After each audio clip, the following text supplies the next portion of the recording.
আসসালামু আলাইকুম dear viewers, কেমন আছেন সবাই? একটা বাক্যকে সঠিকভাবে ট্রান্সলেট করতে বেশ কিছু জিনিস কিন্তু জানতে হয়। যেমন আমরা অনেকে কিন্তু স্পিকিং শিখি, স্পিকিং শেখার পাশাপাশি আমি বলবো যে রাইটিংটাও একটু শিখবেন।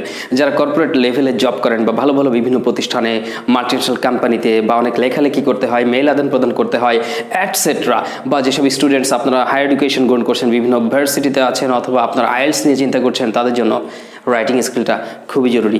বাট রাইটিং স্কিলের সাথে সাথে কিন্তু আমাদেরকে স্পোকেন ইংলিশ এই স্কিলটা অর্জন করতে হবে। তো প্রথমত স্পোকেন করবেন, স্পিকিং করতে করতে মোটামুটি মুখটা চালু হয়ে যাবে। যখন ভালো স্পিকিং করতে পারছেন তখনই কারেকশন নিয়ে ভাববেন যে আমার বাক্য ভুল হচ্ছে না সঠিক হচ্ছে। তার মানে কিসের ভুল? গ্রামারের ভুল। আর এই গ্রামার সঠিকভাবে নিয়মকানুন ঠিক রেখে আপনাকে কি করতে হবে? লিখতে হবে, কারণ রাইটিং গ্রামারটা খুবই জরুরি। সো নম্বর টকিং, বুঝতে পারছেন আমি অনেক গুরুত্বপূর্ণ নিয়মকানুন আজকে আপনাদেরকে দেখাতে যাচ্ছি। How to translate a sentence correctly, কিভাবে সঠিকভাবে একটি বাক্য লেখা যেতে পারে। So number talking, take a look at the board. বোর্ডের দিকে খেয়াল করবেন। নাম্বার 1, এখানে আমরা দেখতে পাচ্ছি আমরা বিজ্ঞান এবং প্রযুক্তির যুগে বাস করি। At first, in order to translate a sentence correctly, you have to detect the subject. And after that, you have to use the verb. Usually, that's a structure, that's a rule, we know. So, প্রথমত আপনাকে subject খুঁজে বের করতে হবে। এখন বিজ্ঞানের যুগে বাস করি, বাস করে কারা?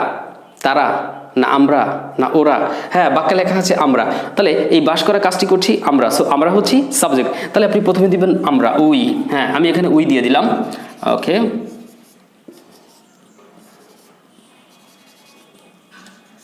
তাহলে প্রথমে আমাকে এখন এখানে ব্যবহার করতে হবে উই, তাহলে আমি এখানে উই দিয়ে দিলাম। ওকে, উই। এবার এখানে কি আসছে? আমরা বাস করি, তাহলে আপনি লিখবেন উই লিভ, আমরা বাস করি। এবার যুগে বাস করি, যুগ ইংরেজি কি? এইজ। এইজ মানে বয়স, এজ মানে যুগ, অনেক কিছু হতে পারে। তাহলে কিন্তু যুগ এইজ, কিন্তু যুগে এই কারণে এর আগে ইন দিতে হবে আপনাকে। তাহলে ইন প্রিপোজিশন কেন বসলো সেটাও বুঝতে পারলেন। We live in the age মানে কি? আমরা বয়সে বাস করি, তাই তো? আমরা যুগে বাস করি। We live in the age, আমরা যুগে বাস করি। এবার কিসের যুগে? বিজ্ঞান এবং প্রযুক্তির। তাহলে we live in the age, এখন এই বিজ্ঞান এবং প্রযুক্তির শেষে র আছে, র, প্রযুক্তির।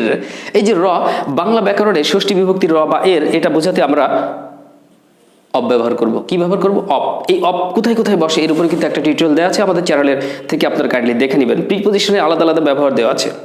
যাদের টেন্সের দুর্বলতা আছে তারা টেন্সের ক্লাসগুলো দেখবেন, আমাদের চ্যানেলে ঢুকবেন, অসংখ্য ভিডিও ক্লাস দেওয়া আছে, মিস করবেন না। স্টেপ বাই স্টেপ দেখুন, প্র্যাকটিস করুন, ভালোভাবে শিখতে পারবেন, কারণ খুব সহজ করে আলোচনা করা আছে। এনিওয়ে, তাহলে এর র অর্থ কি দেবো বলেন তো? অপ। তাহলে আপনি দিবেন we live in the age of. বাদ আছে কি? বিজ্ঞান এবং প্রযুক্তি। তাহলে বিজ্ঞান এবং প্রযুক্তি ইংরেজি কি? We live in the age of science and technology. বিজ্ঞান এবং প্রযুক্তি, সায়েন্স অ্যান্ড, আমি জায়গা স্বল্পতায় অ্যান্ড চিহ্ন দিয়ে লিখলাম, এখানে আমি টেকনোলজি শব্দটা লিখছি, টেকনোলজি। তাহলে আপনারা পুরো বাক্যটা এখন একবার দেখে নেবেন। আমরা বিজ্ঞান এবং প্রযুক্তির যুগে বাস করি, we live in the age of science and technology. এখন এই বাংলার ইংলিশটা যে এইটা হবে, এইটা আপনারা টানা মুখস্থ করে ফেলবেন না, আগে বুঝবেন ইংলিশটা কিভাবে হলো। সাবজেক্ট প্রথমে নিয়ে আসলাম উই, এরপরে লিভ ভার্ব দিয়েছি, তারপরে কোনটার পর কোনটা বসিয়েছি, কিভাবে বাক্যটি হলো তার কিন্তু ব্যাখ্যা বিশ্লেষণ করে দিয়েছি। প্লিজ মুখস্থ করবেন না, বুঝে নেবেন, নিজেও এরকম বাক্যের ইংলিশ তৈরি করতে পারবেন ইনশাল্লাহ। এবার সেন্টেন্স নাম্বার 2, সেন্টেন্স নাম্বার 2তে বলা হচ্ছে যে আমরা সব জায়গায় বিজ্ঞান ও প্রযুক্তির প্রভাব লক্ষ্য করি। তাহলে মূল সাবজেক্ট হচ্ছে আমরা আর মূল ভার্ব হচ্ছে লক্ষ্য করি। তাহলে উই লক্ষ্য করি, বলুন তো কি হবে? ইয়েস, উই লক্ষ্য করি হবে উই নোটিস। এই যে, তাহলে হয়ে গেল আমরা লক্ষ্য করি। এতটুকু হলো, কিন্তু আমি ভেঙে ভেঙে দেখাবো বিস্তারিত সহজ করে বুঝিয়ে।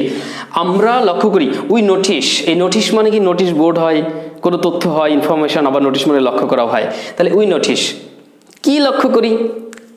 বিজ্ঞান ও প্রযুক্তির প্রভাব। তাহলে হবে দা প্রভাব অফ বিজ্ঞান ও প্রযুক্তি। এইভাবে ইংলিশটা সাজাতে হবে, দা প্রভাব অফ বিজ্ঞান ও প্রযুক্তি। তাহলে দা প্রভাব, বলেন তো প্রভাব ইংরেজি কি দিব? ইনফ্লুয়েন্স। ইনফ্লুয়েন্স। পুরো ক্লাসটি দেখতে থাকুন, অনেক কিছু শিখতে পারবেন আজকের ক্লাস থেকে ইনশাআল্লাহ। তাহলে উই নোটিস দ্য ইনফ্লুয়েন্স, আমরা প্রভাব লক্ষ্য করি। কিসের প্রভাব? বিজ্ঞান ও প্রযুক্তির। কিন্তু এখানে বলা হচ্ছে সব জায়গায় লক্ষ্য করি। তাহলে উই নোটিস দ্য ইনফ্লুয়েন্স কিসের? বিজ্ঞান ও প্রযুক্তির। এবার এই কথাটুকুর ইংরেজি আমাদের দিতে হবে, বিজ্ঞান ও প্রযুক্তির। তাহলে we notice the influence of. এবার অফ কেন দিলাম? দেখেন বিজ্ঞান ও প্রযুক্তির র আছে, এই র এর কারণে কিন্তু অফ হচ্ছে, এখানে প্রিপোজিশনের ব্যবহার শিখলেন। তাহলে we notice the influence of science and technology. Science, আমি অ্যান্ডটা একটু চিহ্ন দিয়ে বোঝানোর চেষ্টা করতেছি এখানে। Technology, we notice the influence of science and technology, আমরা বিজ্ঞান ও প্রযুক্তির প্রভাব লক্ষ্য করি। বাদ থাকলো কি, বিজ্ঞান ও প্রযুক্তি হয়ে গেছে সব জায়গায়, সব জায়গায় ইংরেজি কি, এভরিহোয়ার। ওকে, EVERYWHERE, এভরিহোয়ার। ওকে, তাহলে পুরো বাক্যটা পড়ুন। আমরা সব জায়গায় বিজ্ঞান ও প্রযুক্তির প্রভাব লক্ষ্য করি। We notice the influence of science and technology everywhere. We notice the influence of science and technology everywhere. Note করে রাখবেন, স্ক্রিনশট নিয়ে রাখুন, ভিডিও ভালো লাগলে শেয়ার করে দিন, আর নতুন ভিউয়ার হয়ে থাকলে সাবস্ক্রাইব করে রাখুন, কাজে লাগবে ইনশাল্লাহ। Okay, now I'd like to talk about the sentence number 3। আমরা বিভিন্ন ক্ষেত্রে প্রযুক্তি ব্যবহার করি। প্রযুক্তি ব্যবহার করি কোথায়? বিভিন্ন ক্ষেত্রে। তাহলে আপনাকে বলতে হবে যে আমরা বিভিন্ন ক্ষেত্রে প্রযুক্তি ব্যবহার করি। এই বাক্যটার সাবজেক্ট মানে কি, আমি 3 নম্বর নিয়ে কথা বলবো, 3 নম্বরের উত্তর করব। ব্যবহার করি কারা? আমরা, ওই। আমরা কি করি? বিভিন্ন ক্ষেত্রে প্রযুক্তি ব্যবহার করি। তাহলে আমরা ব্যবহার করি হচ্ছে মেইন ভার্ব, উই ইউজ। এই দেখেন, আমরা ব্যবহার করি, উই ইউজ হয়ে গেছে। বাদ থাকছে প্রযুক্তি ব্যবহার করি। কি ব্যবহার করি? প্রযুক্তি। তাহলে we use technology, we use technology, আমরা প্রযুক্তি ব্যবহার করি। এতটুকু হলো, এই যে আমরা প্রযুক্তি ব্যবহার করি। বাদ থাকছে বিভিন্ন ক্ষেত্রে। তাহলে কি হবে? In different places we use technology in different, বিভিন্ন। এখন আপনি এই যে ক্ষেত্র বলতে ডিফারেন্ট প্লেসেস, ডিফারেন্ট সেক্টরস, হ্যাঁ সেক্টরসও দিতে পারেন, ডিফারেন্ট সেক্টরস অথবা ডিফারেন্ট প্লেসেস, ডিফারেন্ট স্পেয়ার্স, বিভিন্ন কথা বলা যেতে পারে। হ্যাঁ, ক্ষেত্র অর্থে এক কথায় ডিফারেন্ট ফিল্ডস। তো এইভাবে আপনি বলবেন যে আমরা বিভিন্ন ক্ষেত্রে প্রযুক্তি ব্যবহার করি। We use technology in different sectors অথবা ডিফারেন্ট প্লেসেস, ডিফারেন্ট স্পেয়ার্স অথবা ডিফারেন্ট ফিল্ডস।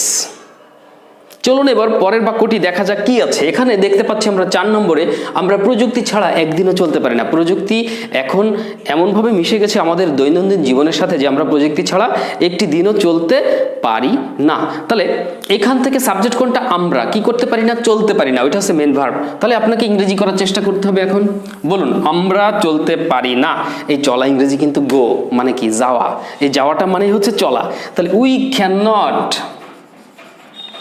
গো, মানে কোনো কিছু করতেই পারি না। উই ক্যান নট ডু বলা যায়, উই ক্যান নট গো বলা যায় এখানে আপাতত সেন্স হিসাবে। তাহলে উই ক্যান নট গো, একটি দিনও চলতে পারি না, আ সিঙ্গেল ডে, এইভাবে ইংরেজি করতে হবে। আমরা প্রযুক্তি ছাড়া একদিনও চলতে পারি না। তাহলে আমরা লিখলাম যে আমরা চলতে পারি না, উই ক্যান নট গো, একটি দিনও মানে একদিনও, আ সিঙ্গেল ডে। কতটুকু হলো? আমরা একদিনও চলতে পারি না। বাদ থাকলো কি? প্রযুক্তি ছাড়া। তাহলে we can't go a single day, বলুন তো ছাড়া ইংরেজি কি? ছাড়া ইংরেজি উইদাউট দিবেন এখানে। ওকে, উইদাউট কি ছাড়া? টেকনোলজি। এই যে হয়ে গেল। তাহলে we can't go a single day without technology, আমরা টেকনোলজি অর্থাৎ প্রযুক্তি ছাড়া একদিনও চলতে পারি না। পরের বাক্যটি ফলো করুন, আমরা প্রযুক্তির সাহায্যে অসম্ভবকে সম্ভব করেছি। মানে অনেক কিছুই আমরা করতে পেরেছি। আমরা প্রযুক্তির সাহায্যে অসম্ভবকে সম্ভব করেছি। কত নম্বর বাক্য নিয়ে কথা বলছি? 5 এর আনসারটা আমরা এখন করব। তাহলে এখানে সাবজেক্টকে আমরা, মেন ভার্ব কি? করেছি। এই করা ইংরেজি এখানে কিন্তু ডান্না দিয়ে মেকের পাস্ট পার্টিসিপল মেড ইউজ করবেন, যে উই হ্যাভ মেড। কারণ কি, এখানে কি করা বোঝাচ্ছে? এখানে সম্ভব করা, অসম্ভবকে সম্ভব। এই ধরনের ক্ষেত্রে আমরা মেক ভার্বটি ইউজ করব। তবে টেন্স অনুযায়ী এখানে হ্যাভ মেড দিতে হবে, প্রেজেন্ট পারফেক্ট। তাহলে উই হ্যাভ, আমরা প্রযুক্তির সাহায্যে অসম্ভবকে সম্ভব করেছি। We have made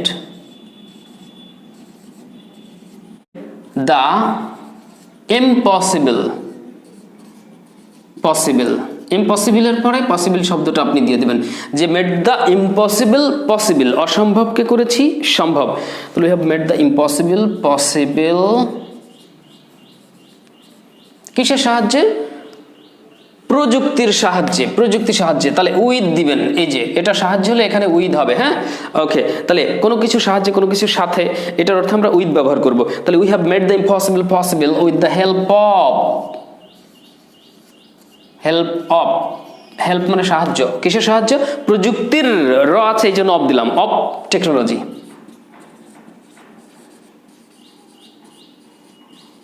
yes, that's our sentence. এই হলো আমাদের বাক্য। এখন আমরা এখানে বললাম কি, আবারও দেখি, আমরা প্রযুক্তির সাহায্যে অসম্ভবকে সম্ভব করেছি। We have made the impossible possible with the help of technology. Yes, দেখুন এবার কথা বলবো পরের বাক্য নিয়ে। পরের বাক্যতে আমরা দেখি কি আছে। এখানে দেখতে পাচ্ছি প্রযুক্তিতে যারা দক্ষ তারা ভালো চাকরি পায়। প্রযুক্তিতে যারা দক্ষ তারা ভালো চাকরি পায়। বলুন দ্য পিপল, ওই ধরনের লোকজন যারা, হু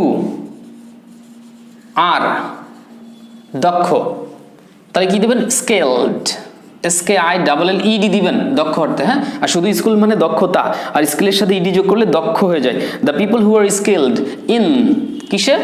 টেকনোলজি। কোনো বিষয়ে দক্ষ অর্থে সেখানে ইন দেওয়া যেতে পারে, in English, in maths, in English, in Bangla, in technology. তাহলে কি হলো? The people who are skilled in technology, ওই ধরনের লোকজন যারা টেকনোলজিতে দক্ষ, মানে কি যারা প্রযুক্তিতে দক্ষ, গেট গুড জব, তারা ভালো চাকরি পায়। The people who are skilled in technology get good job, তারা ভালো চাকরি পায়। ওকে, এই জিনিসটা খেয়াল রাখতে হবে। তাহলে বাক্য হয়ে গেল। এবার পরের বাক্যটি চলুন কি আছে দেখি।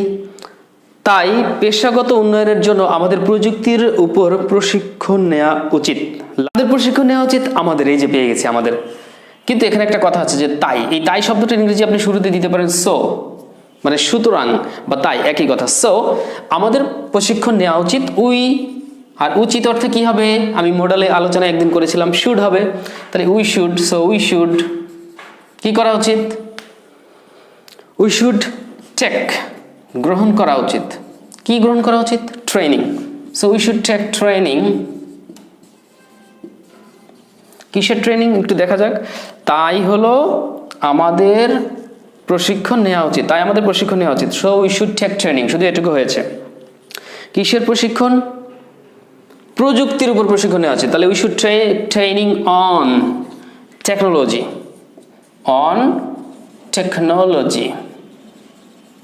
So we should take training on technology. আমি ভেঙে ভেঙে বোঝাচ্ছি, একটু ধৈর্য ধরবেন।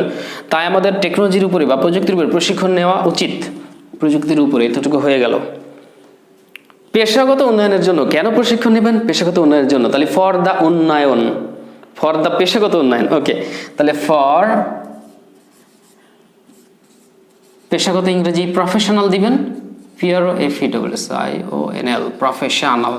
সো দেখেন, তাহলে so we should take training on technology for professional development. একটু বড় ছিল কিন্তু আশা করি বুঝতে পেরেছেন। তাই আমাদের প্রশিক্ষণ নেওয়া উচিত। So we should take training, প্রযুক্তির উপর, অন টেকনোলজি, পেশাগত উন্নয়নের জন্য, ফর প্রফেশনাল ডেভেলপমেন্ট। তাই আমাদের পেশাগত উন্নয়নের জন্য প্রযুক্তির উপর প্রশিক্ষণ নেওয়া উচিত। তাহলে ইংরেজিটা কি হলো? So we should take training on technology for professional development. বাক্যগুলো একটু জটিল ছিল, তারপরে কিন্তু আমরা আলোচনা করলাম, বিভিন্ন জায়গায় ভেঙে চুরে অল্প অল্প করে ভাগ ভাগ করে আমরা বুঝে বুঝে ইংরেজিগুলো করার চেষ্টা করলাম। তো এইভাবে আপনি বাড়িতে চেষ্টা করবেন, বিভিন্ন ছোট ছোট বাংলা বাক্য করুন আগে, মোটামুটি পারলে তারপরে আরেকটু বড় বাক্য ধরুন। একবারে বড় বাক্য ধরার দরকার নেই। আর এই যে প্রিপোজিশনের ব্যবহারগুলো, কোথায় কোনটা হচ্ছে, সাবজেক্ট কোথায়, অবজেক্ট কোথায়, কোথায় কোন টেন্স কিভাবে ব্যবহার করছি, মডেল, অক্সিলারি ভার্ব, এভরিথিং, এগুলো খেয়াল রাখবেন। খেয়াল রেখে প্র্যাকটিস চালিয়ে যান। আশা করি আপনারও অনেক উন্নয়ন হবে ইনশাআল্লাহ, এবং আপনি রাইটিংও স্কিল হয়ে যাবেন স্পিকিংয়ের পাশাপাশি। সো ডিয়ার ভিউয়ার্স, ক্লাসটি ভালো লেগে থাকলে অবশ্যই লাইক, কমেন্ট এবং শেয়ার করতে ভুলবেন না। আর হ্যাঁ, আপনারা যারা বাড়িতে বসে সহজে নিজে নিজে একটু ইংরেজিতে দক্ষ হতে চান, ইংরেজি শিখতে চান, তারা আমাদের বইয়ের একটা কপি আমাদের স্পোকেন ইংলিশের বই, এটা আমাদের কাছে ছাড়া অন্য কোথাও পাওয়া যায় না। তাই আপনি সুন্দরবন কুরিয়ারের মাধ্যমে আপনি বইটা নিতে পারেন এবং এর জন্য আপনাকে 700 টাকা বিকাশ করতে হবে। 700 টাকা বিকাশ করলে আমরা সুন্দরবন কুরিয়ারের মাধ্যমে বাংলাদেশের যে কোনো জেলায় পাঠিয়ে দেবো। আর প্রবাসী বন্ধুরা যারা আছেন তারা এই বইটা যদি নিতে চান ইংরেজিতে দক্ষতা বাড়ানোর জন্য, প্র্যাকটিস করার জন্য, তাহলে 700 টাকা বিকাশ করে পিন নম্বর মেসেজ করবেন, আমাদের ইমো হোয়াটসঅ্যাপ নাম্বারে মেসেজ করবেন। তাহলে সেখানে আমরা ইমো হোয়াটসঅ্যাপে আপনাকে বইটা পাঠিয়ে দেবো, পিডিএফ ফাইল, যেটা মোবাইলে পড়তে পারবেন। সো ভিউয়ার্স, আগ্রহী থাকলে বইটি অর্ডার করুন আজই, এক্ষুনি, এবং আপনার নিজের ইংরেজি দক্ষতাকে বাড়িয়ে তুলুন। স্মার্ট ইংলিশ শিখুন, স্মার্ট ক্যারিয়ার করুন। সবার জন্য অনেক অনেক দোয়া রইল। আপনারা আমাদের জন্য দোয়া করবেন আর আমাদের চ্যানেলের ভিডিওগুলো প্লিজ রেগুলার দেখবেন এবং শেয়ার করবেন। So all the best, take care, আসসালামু আলাইকুম রহমতুল্লাহ।